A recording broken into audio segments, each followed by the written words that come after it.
There are these rules about the law that we all just kind of think we know. But what if some of those rules are actually, well, dangerous lies? So many people get into really serious trouble, not because they're bad people, but because they're working with bad information. Today, we're going to bust some of those myths wide open. So let me ask you, how well do you really know the law? And I'm not talking about what you see on TV dramas. I mean the real-world stuff that can actually affect your life. Are you sure your understanding would hold up when things get serious? Because, this isn't just trivia. Getting these basic ideas wrong has real, tangible consequences. These aren't just little mix-ups. They are beliefs that can lead you down a path you never, ever wanted to be on. And the cost? It's very, very real. The research couldn't be clearer on this. People who bought into these myths, they lost things they couldn't just get back. Their money, their time, and maybe worst of all, their peace of mind. Okay, with that in mind, let's jump into our first category. This is all about the dangerous myths around paper, promises, and those private deals we make. All right, here's the first one, and it is a classic. How many times have you heard someone say this? This belief that if your signature isn't on a piece of paper, then hey, no commitment, no obligation, no risk. But that's a huge oversimplification, and a dangerous one. The law looks at the whole picture. Your actions, your behavior, even your silence. Like, if a contractor says they're doing extra work for more money, and you just nod along, that can create a legally binding deal. A handshake, a verbal promise, yeah, that can absolutely hold up in court. And here's a myth that's kind of the flip side of that coin. It's this idea that what you meant to do is way more important than what's actually written down on some piece of paper. It's a nice thought, but legally, it's a really risky one. Here's the bottom line. A court can't read your mind, but it can read a contract. The written word, that's clear, objective evidence. Your intention, that's subjective, and it's a lot harder to prove. That's exactly why the document itself almost always wins. Okay, next up. This belief that a private deal is the final word. You come to an agreement, you handle it yourselves, you move on.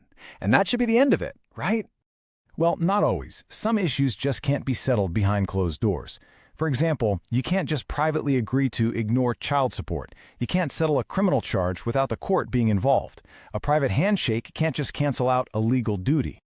All right, let's move on to our next section and see how this stuff plays out when we're talking about active conflicts, disputes, the police, and the courtroom itself.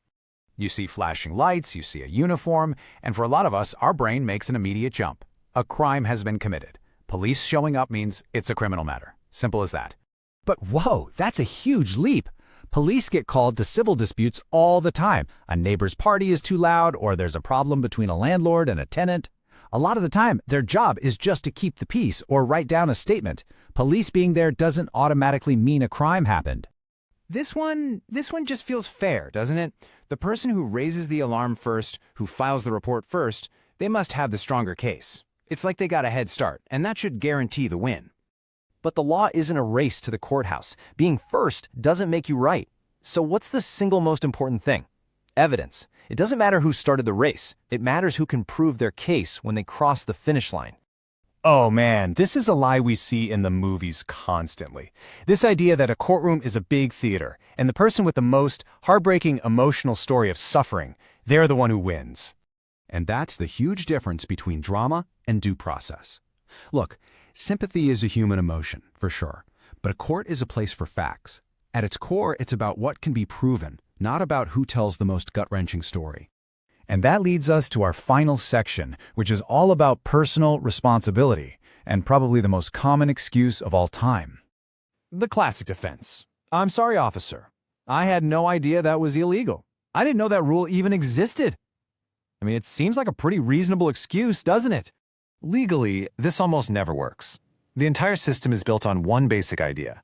For society to work, we're all expected to know the law. Just think about it. If I didn't know was a get-out-of-jail-free card, the whole system would just fall apart.